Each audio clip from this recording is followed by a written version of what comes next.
In this episode, I'm revisiting the topic that I covered in episode 11 of the 5th season. I brought this topic to my entrepreneurship class that I teach at SMU, and I gave my students the opportunity to reflect on it. Their comments actually helped me improve my own thoughts about this topic, and that's why I recorded this episode. Customers are willing to pay a 30% premium when they buy from companies they trust. And with the continuously increasing new customer acquisition cost, keeping loyal customers has significant financial value to the company. Customers are loyal when they trust the company. And not only loyal, they recommend the company to other customers. There are 5 variables that have significant impact on the trust the customers have in the company and on its profitability. It starts with the company cost. It continues through the perceived price that the customers believe that they will pay and the value that they believe they will get. And it ends with the actual price the customers realize they had to pay and the value they actually got. In this episode, I will analyze the relationships between those variables that make customers trust the company and makes the company profitable. Right after this.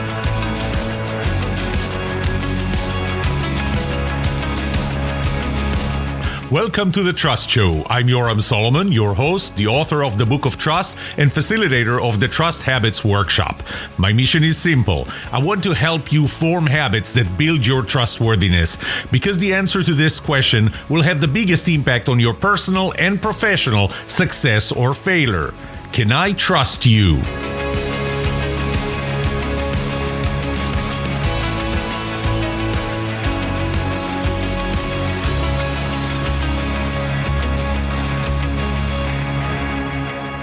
Do you like buying a new car? Getting into a dealership and buying a new car?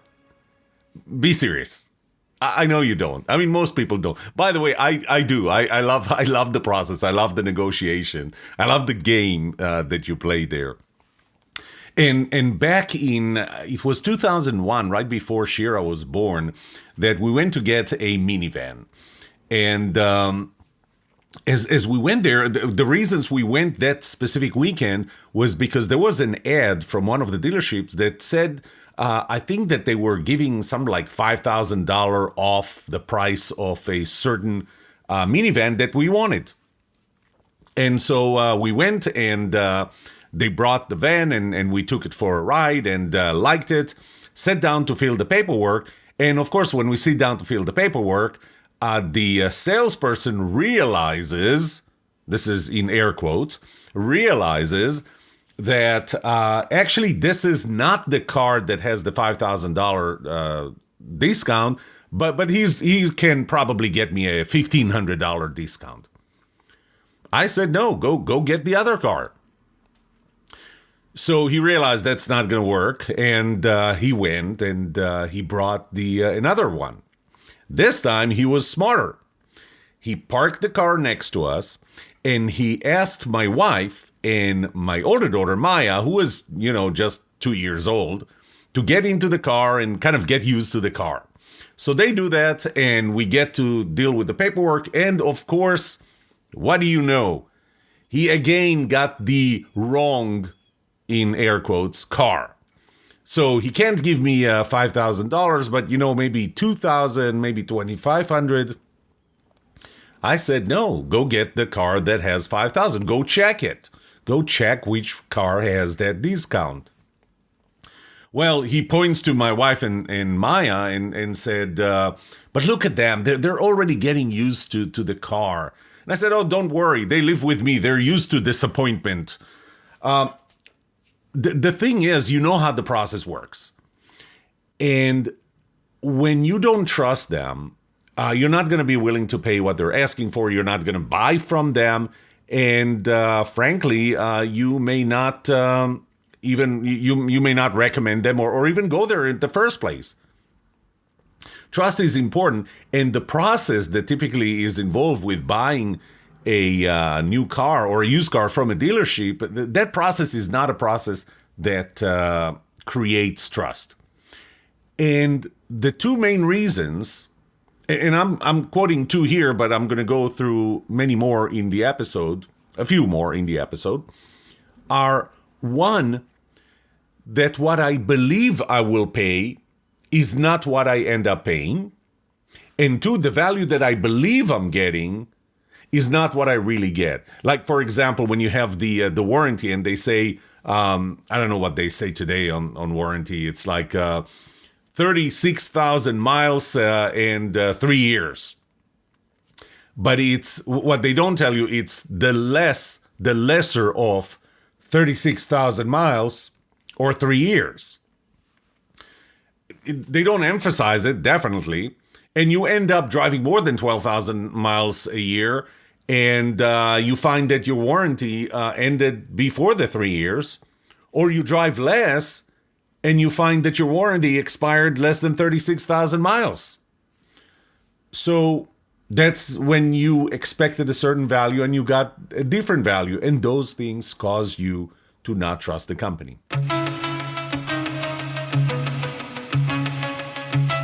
And just in case you think that all examples are like that of why you should not trust a company, I branded my business and a lot of the terms and the trademarks. I branded them, and the way I branded them is I have shirts. I buy shirts that have my logos and brands and all kinds of apparel. And I found a company called Queensboro. I was getting their promotions, and I reached out to them, and I started ordering from them. And, you know, what I order is what I get, and they're pretty consistent. They ship ahead of time, and no reason for me not to trust them. Until one day, I ordered 2 shirts with the logo of the Innovation Culture Institute that I created. And the shirts have arrived, and they weren't made from the fabric that I thought I was ordering. And not exactly the color that I thought I was ordering. After every time they ship, they send me an email asking, how was your experience? And only giving me 2 extreme options. Everything was perfect, or it was less than perfect.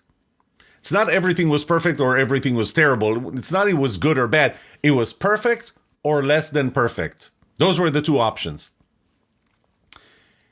I had a hard time just clicking the perfect because it wasn't perfect. It wasn't their fault, but it wasn't perfect. So I clicked the less than perfect. Didn't take an hour.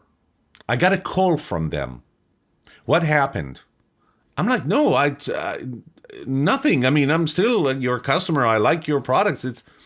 It wasn't your fault. It was my fault. Look, I know that I was ordering something that was not, I'm not wearing it. I'm not trying it. I didn't have the opportunity to touch the fabric, but that's the nature of ordering online. It's not your fault. They said, but what went wrong? I said, well, you know, the fabric and the color were not exactly, I mean, they look just kind of like the website, but it just, you know, when I got them, it wasn't the fabric that I expected. They said, well, we're going to refund you your order. No, don't refund me. This is not your fault. This is my fault. I can't believe I'm having this argument with them. This is my fault. This is not your fault. They said, no, that doesn't matter. This is not exactly what you were expecting, what you perceived. And I'll talk about that. What you perceived you're going to get. This is not exactly it. We're going to refund you. And they refunded me. I mean, I protested. I said, no, don't refund me. This is not your fault. And I'm not going to be less loyal to you. I mean, I'm already more loyal just by having this conversation and the attitude that you're taking. That you're taking responsibility for my mistake. That I'm admitting to it. Didn't matter. They refunded me. I placed another order. Since then, I placed, I think, 2 or 3 more orders. I will never switch to somebody else.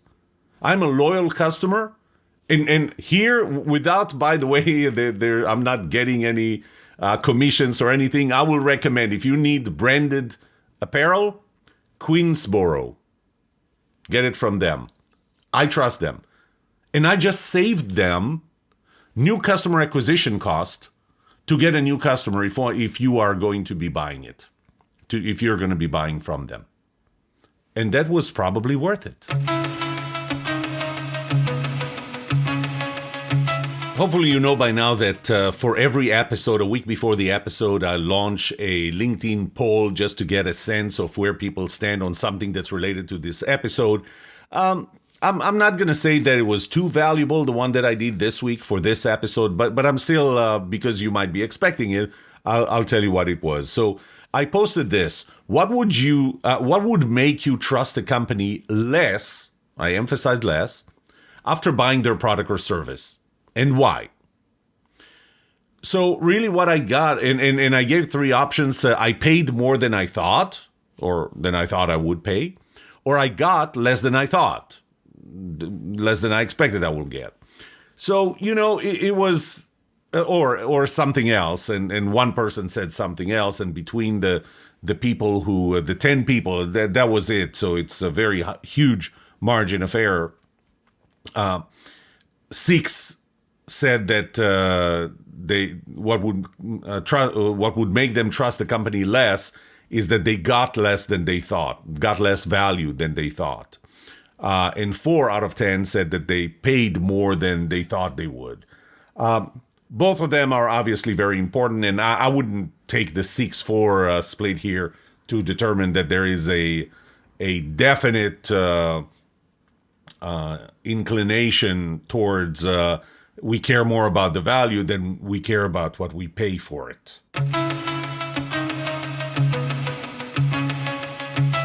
So let me start with, why do we care if we're a trusted company? What is the value of being a trusted company? And I'll go back to the survey that I did in 2018, where I asked the question, what's the most important quality for you? And I didn't ask about companies. I asked about salespeople in one of the 6 types of relationships. But I'm going to assume that, the salespeople are to some extent proxy to the company, because we don't really know the company. The salesperson is the face of the company. So I'll apply it now back to the original, to the company. What is the most important quality for you in this other person or company? 61.2% said it's trustworthiness across all 6 different relationships. The highest was salespeople.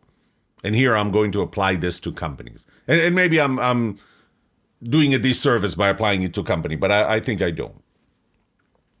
77.6%, 3 out of 4 people, more than 3 out of 4 people said that the number one thing that's important to me when somebody sells me something, a company, for example, is their trustworthiness. Now, let's assume that you know what the competitive prices are.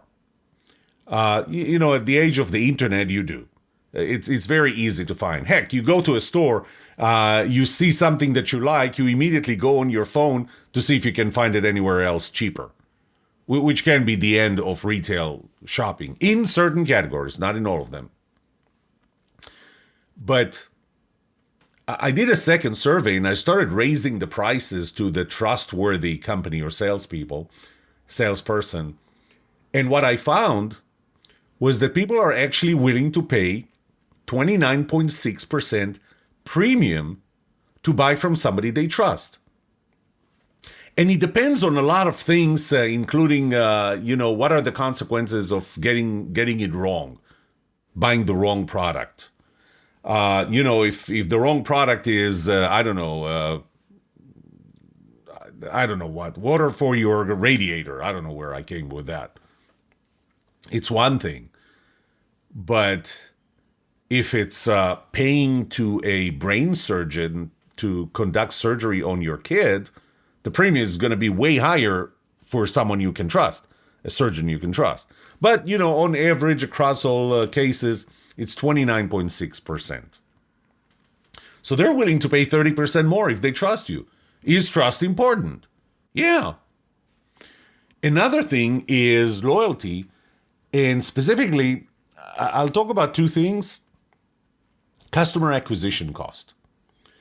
Customer acquisition cost is the cost of the sales and marketing dollars that you spent divided by the number of new customers that you acquired as a result of that spend. So if you had to spend, $20 million on sales and marketing, and that $20 million created 1 million new customers, then you paid $20 per customer. Okay?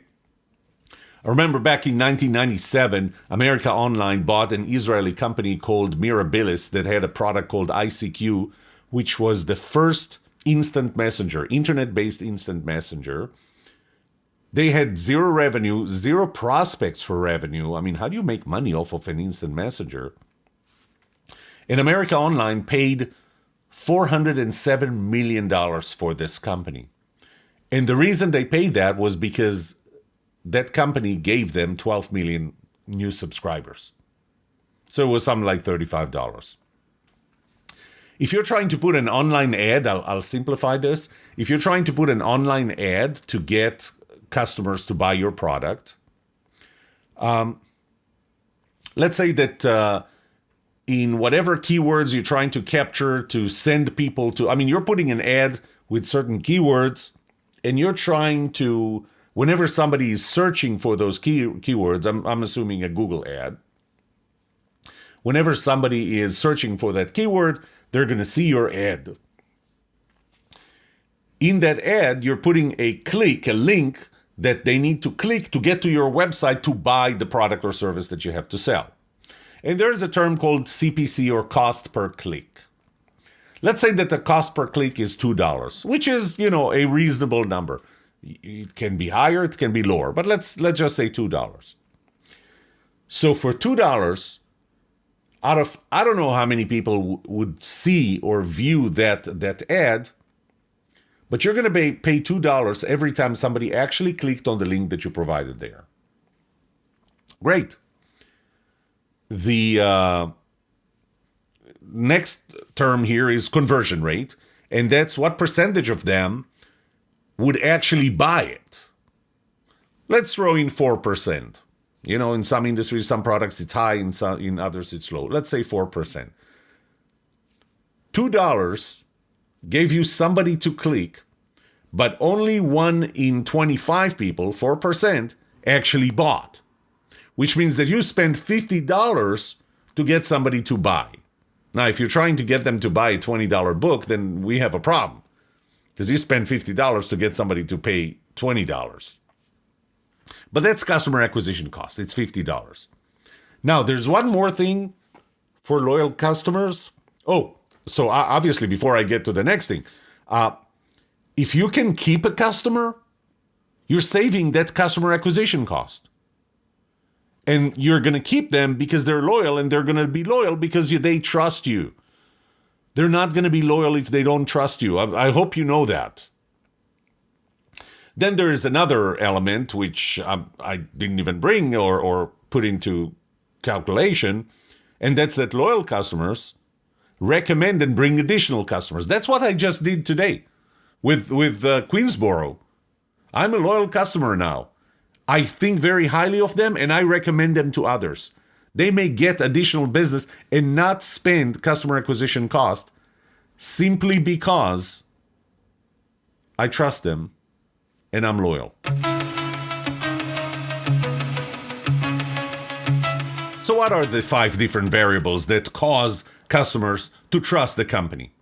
They start with the cost, the actual price, the perceived value, and the actual value. They need to be in this order where one number is higher than the previous one.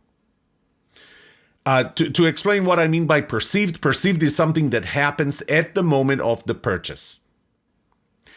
It is affected by the marketing tricks that the salesperson or the company is using and all kinds of other influence.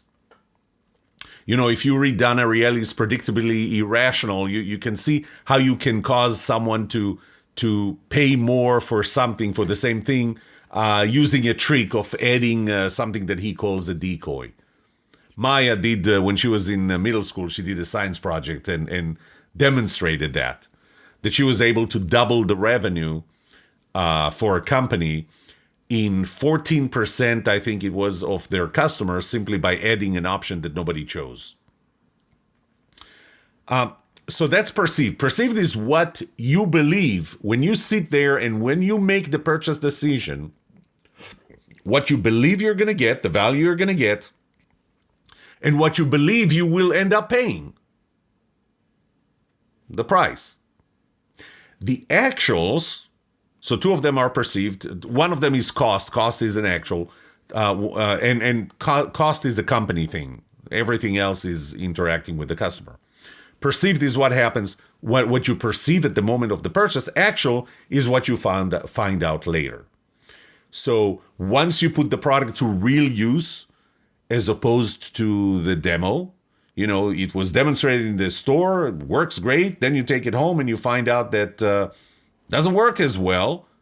And of course, there are reasons why it doesn't work as well, because at the store, they connected it in one way or another that showed you how great it can be, but that's not what you have at home.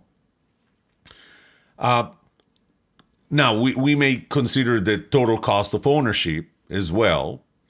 But that really depends on the sophistication of the buyer.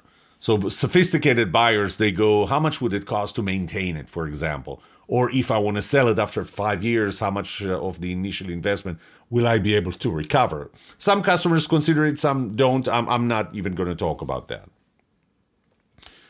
And when I talk about the cost, I'm talking about the total cost. Now, value is what we expect to get from it. And I do believe that you can quantify value in dollars.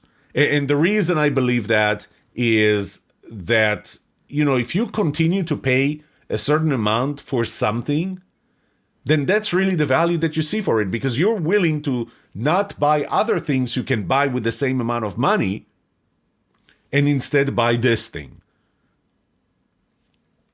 So that's value, that's cost, then price, actual versus perceived. So once again, the order from lowest, from smallest to highest to be a trusted company is cost to the company to make one product, the actual price you're going to end up paying, the perceived price you believe you will be paying when you're making the buying decision, the perceived value you believe you're going to get from the product when you're making the buying decision, and then the actual value.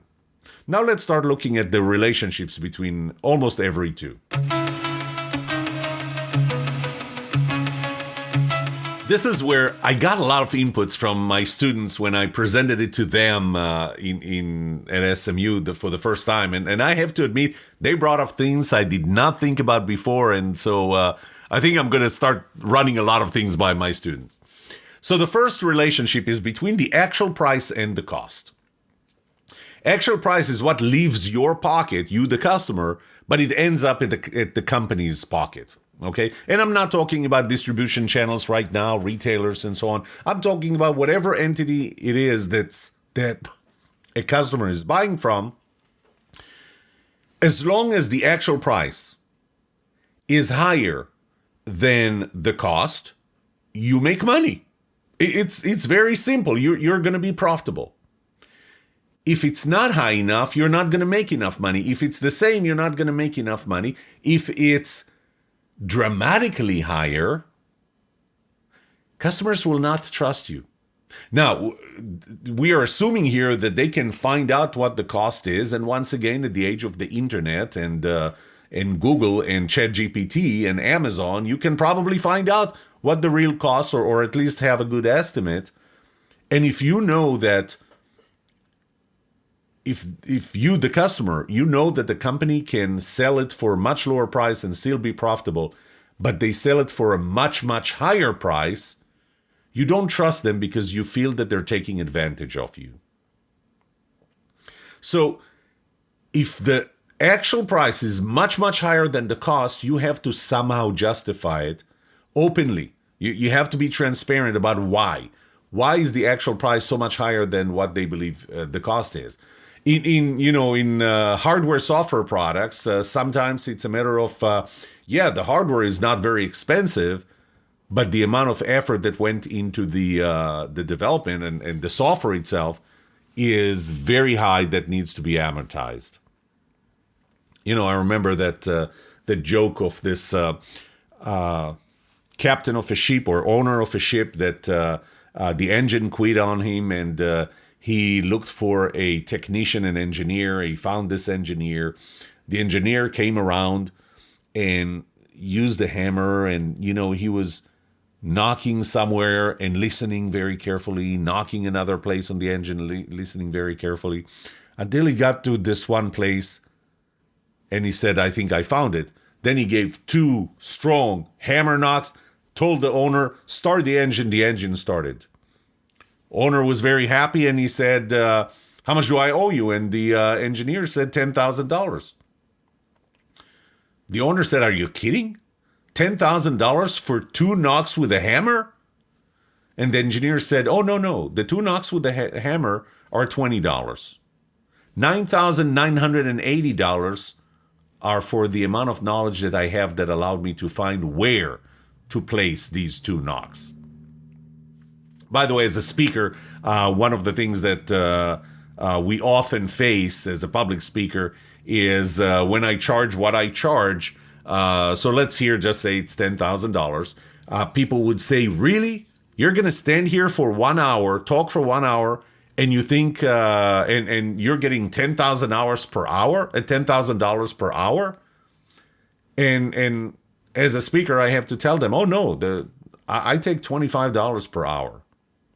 $9,975 are for the amount of knowledge that I collected in the last 14, 15 years that allowed me to be this effective in that 1 hour and give you that much value in that 1 hour." Anyway, we digress. I digress. What happens when the actual price is actually lower than the cost, and you know it, you the customer, you know it, that it's lower than the cost? What happens then? Well, they may not trust you. They may believe that you are actually, again, assuming that they know what your cost is, they may believe that you're tricking them. So you got to be careful, with predatory pricing. They may consider this predatory pricing. You're just trying to wipe out a competitor, and I'm not sure how many people would like it. It really depends on what the product or service is, and especially if you need it for long term. But they're going to be suspicious when if they know that the actual price is actually lower than the cost. So the actual price has to be higher than the cost, reasonably higher. Too high, they don't trust you because you're taking advantage of them. Lower than the cost, they don't trust you because they think that that you're tricking them somehow, and that's a one-time deal. So it has to be significantly to create profit, but reasonably higher than the cost. The easiest relationship is the relationship between perceived price and perceived value. This is what you believe you're going to pay and get at the moment you make the purchase. As I said, you can quantify value in dollars simply because there are other things that you can buy with that amount of dollars, and you're willing to sacrifice that other thing compared to this one, and so the common denominator is that number of dollars. If the perceived value is equal to the perceived price, that's an easy one. You are obviously going to buy. If it's higher, if the perceived value is higher than the perceived price, you're definitely going to buy. I mean, you see that you're going to get more value than what amount of money you're being asked to pay. Starts getting a little problematic when the perceived value is significantly higher than the perceived price. Because then again, they may worry that they're being tricked, that what they think is the perceived value is not the actual value. How can I get so much value and only be asked to pay this? Or they may believe that the actual price is much higher than the perceived price, than what they believe. So make the perceived value higher than, if it's lower, if the perceived value is lower than the perceived price, they don't buy. It's simple. It's not that they're not going to trust you, by the way. They just don't buy. It's not giving me as much value as the value that I have for the amount of money that you're asking for. It gets tricky when the perceived value is dramatically higher than the perceived price, because then they start suspecting that maybe this is not the actual value. The actual value is going to be lower, and maybe the actual price is going to be higher. Or there's any other trickery here. The next one is the actual price versus the perceived price. Perceived price is what I believe I will be paying, the total I believe I will be paying when I make the purchase decision. The actual price is what I find out later that I ended up paying. You know, maybe there were a few fees that were not included there. You know how that works, right? That you know that, especially with car ads, I don't know why the car industry is doing that. But you get the car ads, and this car is $199 a month. You can get this car for $199 a month. Find me one time where you actually ended up paying $199 a month. Oh, we didn't tell you about tax. Oh, we didn't tell you about registration. By the way, we did tell you because there is truth in advertising laws. But we told you that in such a small font that your TV resolution did not show you anything, but it was there. Or we said that in the last 3 seconds of the ad, speaking so fast that there's absolutely no way you could hear anything, but it was there. We said it. That's just getting around. That's just, violating your trust, really. So, actual price versus perceived price. If they're equal, well, that's what we expected. Trust doesn't go up, doesn't go down. That's what we expected. And you know what? Sometimes the predictability actually increases trust. If the perceived price is higher than the actual price, you underpromised and overdelivered. I really thought that this is where, after everything is said and done and you expect to pay $12,000 and you get the bill and you pay and it's like $10,700 and you're like, I thought it was going to be $12,000. Oh, we found a way to give you a discount here, a discount there. So you made the decision based on a certain perceived price. You ended up paying less. The actual price was less. You trust them. Unfortunately, more often, the perceived price is going to be lower than the actual price. Or I should say the actual price is higher than the perceived price. They're not going to trust you. These are all the little things that add up. And at the end, you go, wait, you said $199 a month. This is $327. How did we get from $199 to $327? Actual price higher than perceived price. You don't trust the company, or people don't trust you if you're the company. The bigger the gap, the less they trust you. One of the things that really annoy me is that this is becoming acceptable. This is becoming the norm. This is where our selling ethical standards stand. And you know what it does? It hurts trustability. I just heard recently that somebody pointed it out and I checked, and I may not or should not use the word trustability. Trustability apparently is more synonymous with trustworthiness, and I should start using trustfulness. So it hurts my trustfulness, my willingness to trust companies. And that's terrible because the level of trust that I have, the 8th law of trust, the level of trust that I have in somebody else is the product of my trustfulness and their trustworthiness. And so when this becomes acceptable, we trust all companies less. Now, what happens when the actual price is dramatically lower than the perceived price?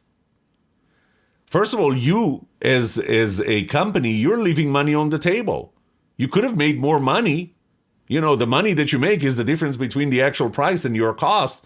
You could make more money. And I never thought about that until my students brought this up. So it hurts profitability. But it does something else, believe it or not.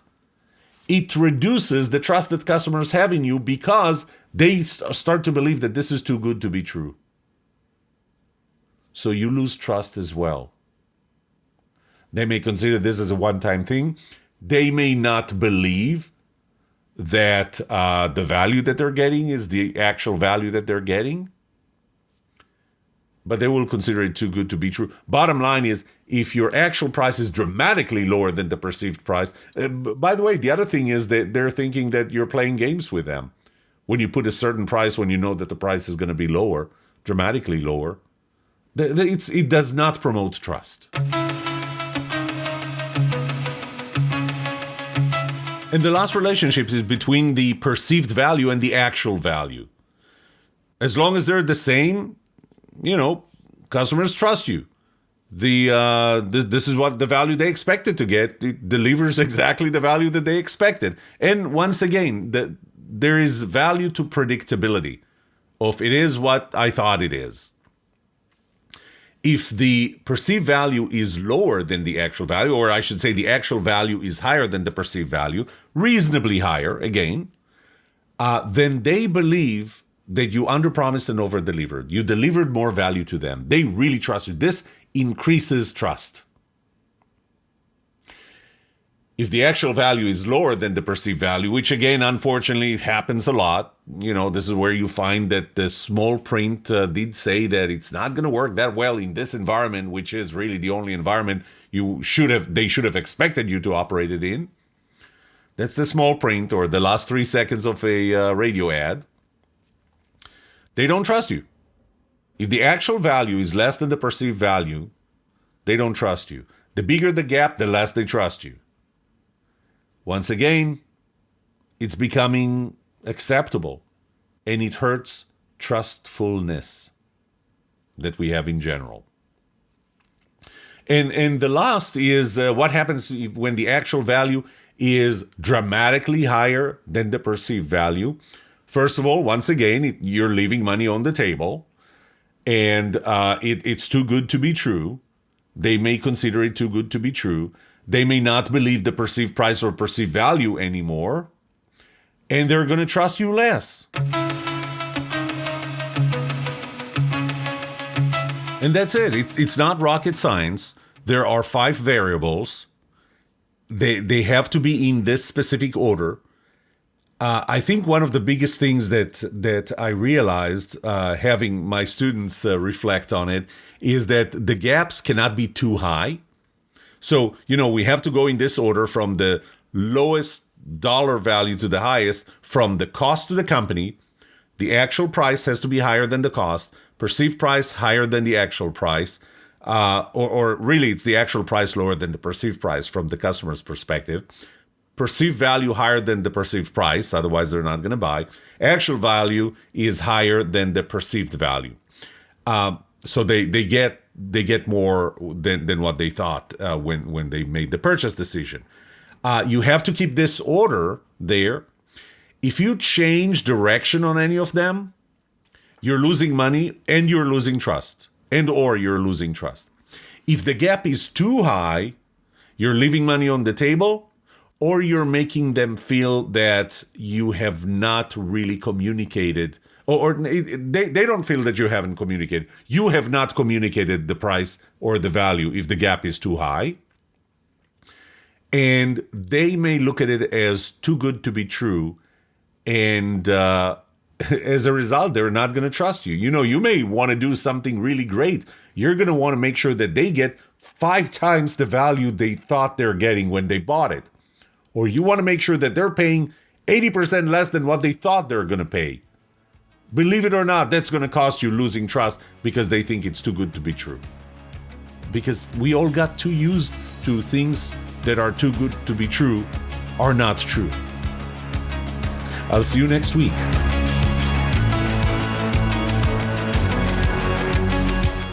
What would you like to know about trust and trustworthiness? Let me know and I'll answer it in a future episode. I would love to hear from you. Email me at yoram@thetrustshow.com. If you like this episode, subscribe to the show so you will automatically get notified when I release a new episode. Rate it. Write a review for this podcast because those ratings help not only you, but also others looking for podcasts just like this. If you're looking for more resources to learn about how to build trust, be trusted, or know who to trust, look up my workshops, online courses, books, or go to my website, trusthabits.com.